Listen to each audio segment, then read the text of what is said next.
here is output in SPSS, looking at evaluation of correct classification of cases. So here is our classification table for our skiing example. Okay, and if we look with this 2x2, here's what we observed, whether or not people fell or didn't fall. Here's whether we predicted people wouldn't fall or they would fall. And it looks like we did okay. Overall, we're about 80% correct, right? But we've got some false positives here. We predicted people would fall and they didn't. We've got some false negatives, false negatives, predicted people wouldn't fall and they did, right? But in general, doing okay here, right?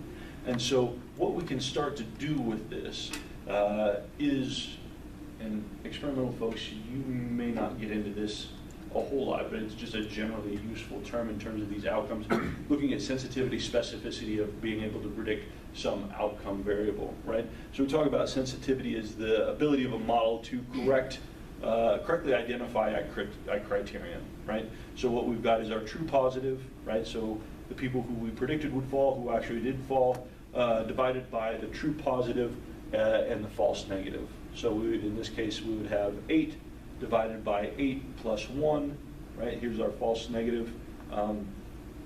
We predicted they wouldn't fall, they did, and that will give us our sensitivity. This is going to be the ability of our model to correctly identify a criterion. We had, in this case, we had 9 falls, we got 8 of them. We predicted 8 of the 9 falls with our model, right? This is the inverse of this is specificity. This is our ability of our model to correctly identify non-criterion, right? How good are we at predicting, if we say someone doesn't have something, how good are we at predicting this, right? And this becomes important in thinking about drug trials and things like that, right? You know, sort of wanting to have you know, a sensitive measure and a specific measure so that I don't say that Trent has cancer when he doesn't have cancer, right? Because that's going to scare the hell out of Trent. But if he does have cancer, I want my model to predict that he has cancer, right? So we can go through and provide treatment here, right? So specificity is going to be our true negatives. This is 4 divided by the true negative plus our false positive, right? So that's going to be 4/6 here. Our positive predicted value is going to be a little bit different. This is going to be percentage of cases identified as criterion that actually are criterion. This is going to be our true positives, again 8 divided by our true positives and our false positives, right? So this is going to be 8 over 8 plus 2 is 10, right?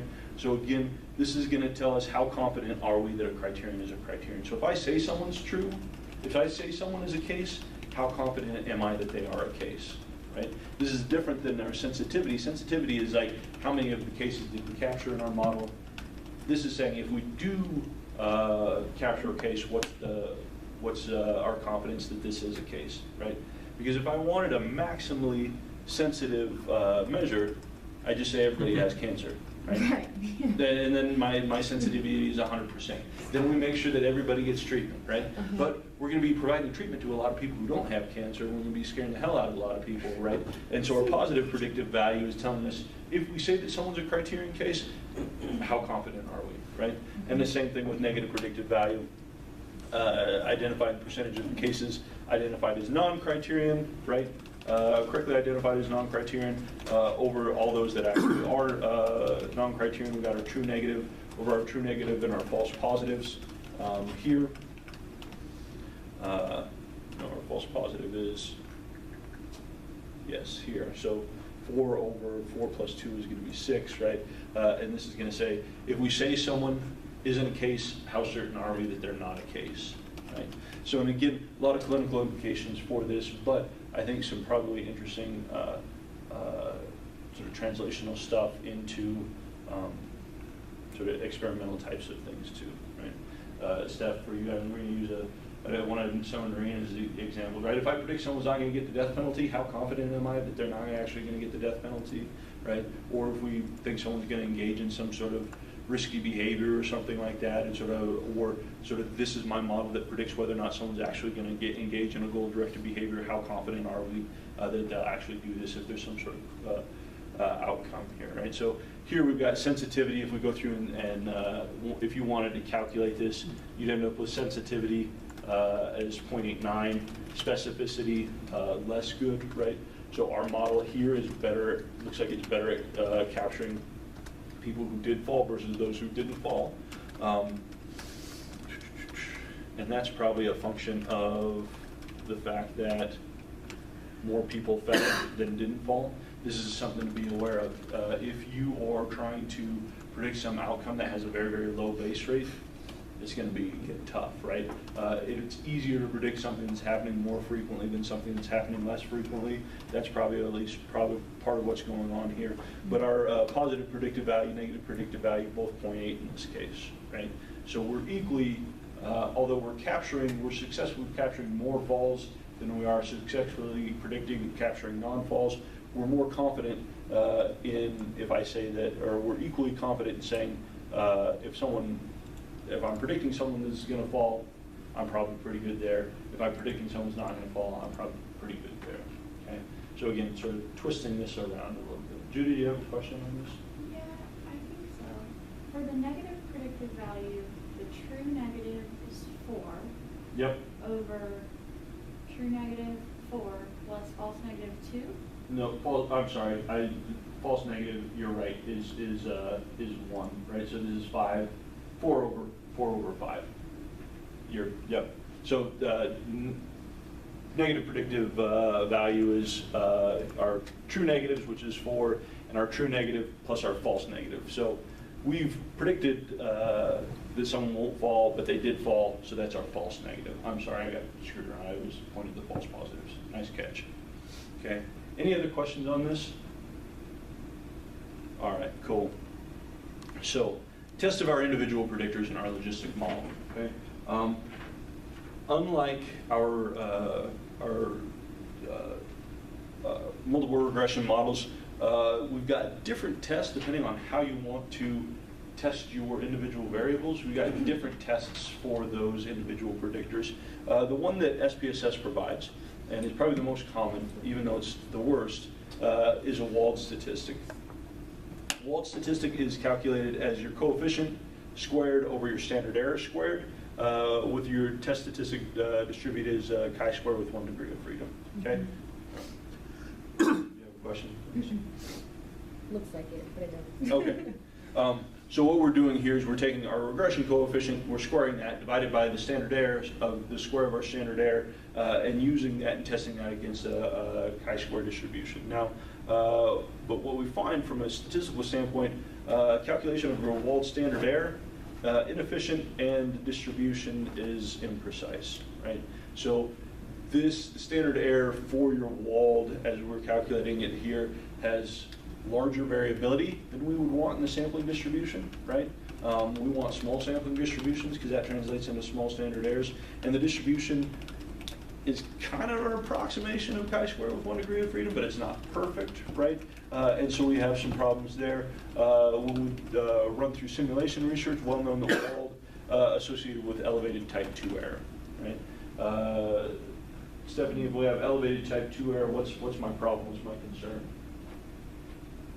What happens when I have elevated type 2 error? You're saying that there isn't something present and there is. Mm-hmm.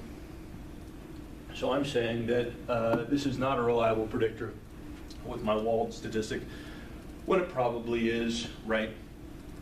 And so our resulting statistic, unreliable, difficult to interpret when our p-values are marginal, right?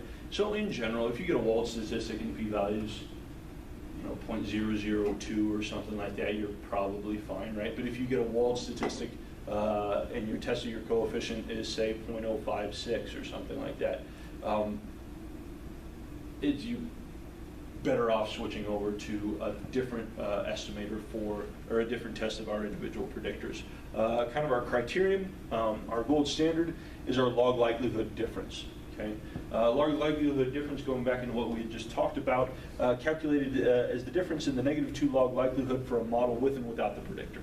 Okay, so what you're going to do here is you're going to go through and you're going to run a model with the predictor that you're interested in, and then you're going to run a model with all the same predictors that you had before, but just omit that one predictor that you're looking at, and then you're going to take a look at the model log likelihood for the full model minus the model that doesn't have that, and what are we looking to find probably in the difference of those two log likelihoods, Judah?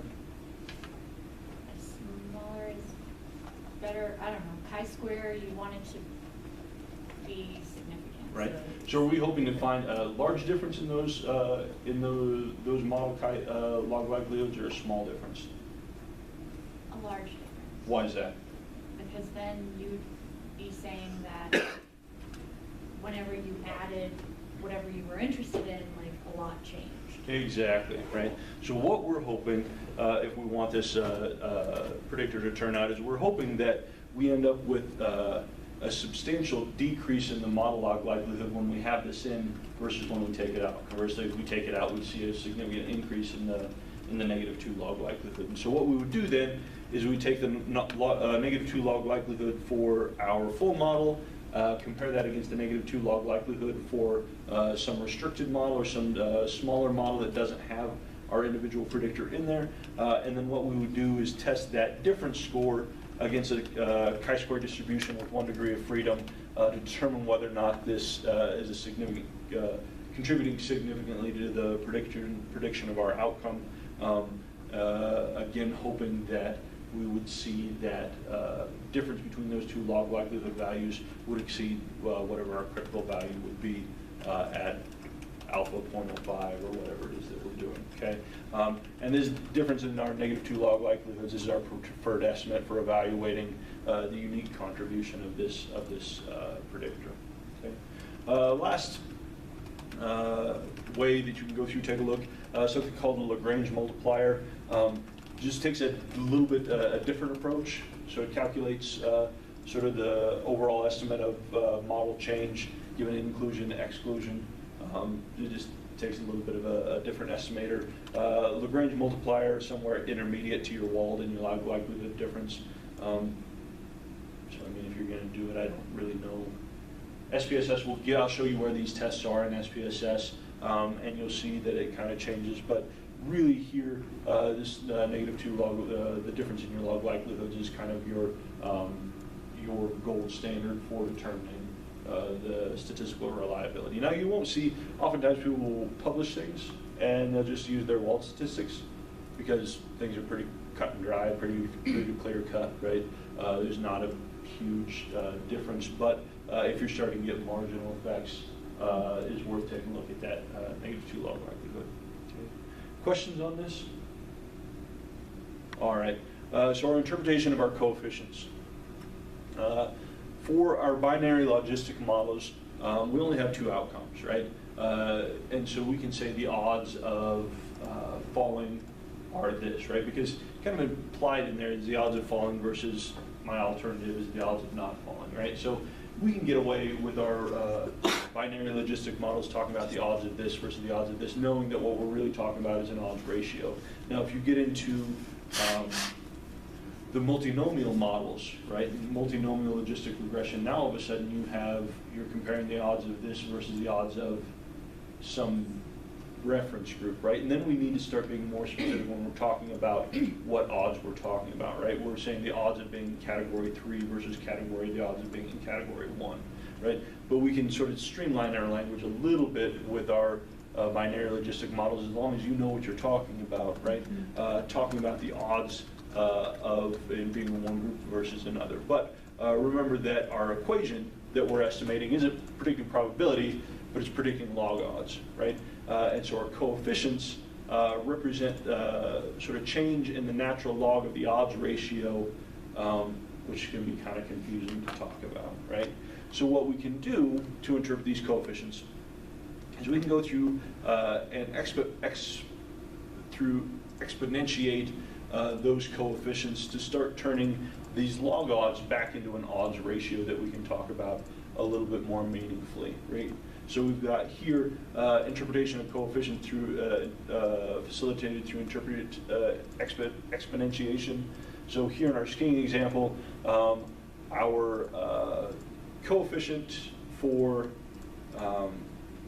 difficulty, right? Oops, too far.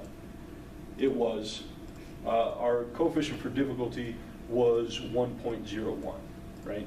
that was the coefficient that we see in our model. And so what we could do then, because this is a coefficient representing change in log odds per unit increase in our predictor, right? But I don't know what log odds are, whatever, that doesn't make a whole lot of sense to me. So what we can do, and SPSS will do this for you, is we can take this log odds to base e to the power of whatever our coefficient is, and we can get an odds ratio, okay? Our odds ratio is indicating that holding everything, all our other predictors constant at 0, just like and that doesn't change at all, right? The odds of falling are multiplied by 2.75 for every increase in slope difficulty, right? So suggesting that if my slopes are easy, medium, and hard, that my odds of falling increase by 2.75 for if I jump from easy to medium, right? Or my odds would increase from, if I jump from medium to hard, my odds of falling would increase by 2.75, okay? But notice that this is multiplied, okay? What ends up happening, these are a power function, and so if every time I increase, so if I went from 1 to 3, so I had a 2-point change, what would the increase in my odds of falling versus not falling be for a 2-point change here?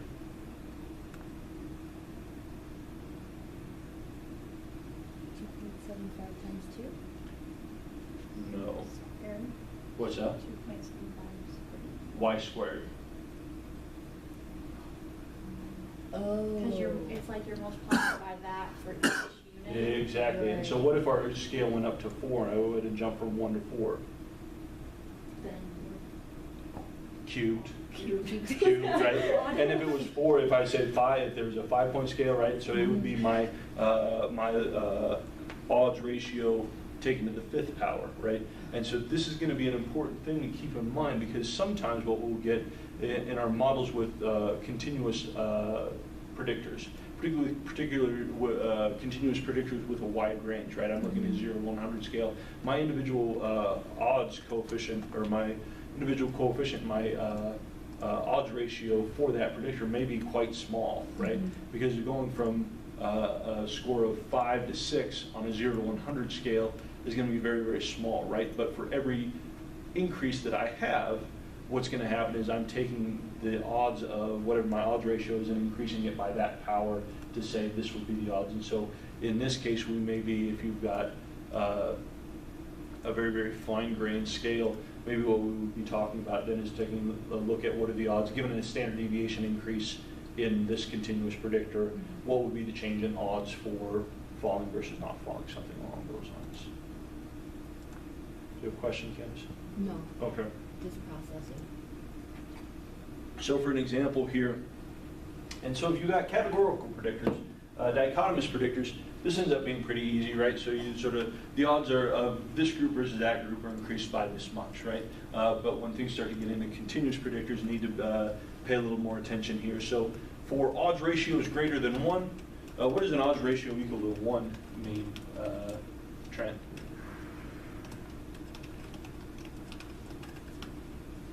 It's equally likely. This is equally likely. Really, in logistic regression line, it means it's even money. It makes no difference, right? Sort of whether or not this increases by 1 or not, it's sort of even odds, right? But as our odds ratios become greater than 1, we would say we see an increase in the likelihood of our outcome. So for an odds ratio of 1.5, we'd say the likelihood of an event is 1.5 times that of a non-event, given a unit increase in our predictor, right? So if we had an odds ratio of 1.5 for, in our skiing example, sort of for autumn versus spring, which is our criterion, right? We would say that we have the odds of falling versus not falling are 1.5 times more likely for skiing in the autumn versus skiing in the spring, right? So we're talking about an increase. Alternatively, remember, we can go through and we can take that odds ratio subtracted by 1, interpret it as a percentage increase, right? So we take 1.5, subtract 1, and we've got a 50% increase, right? So the odds of me falling, all things else held equal, increase by 50% if I'm skiing in the fall versus skiing in the spring. Okay. For a continuous predictor though, right?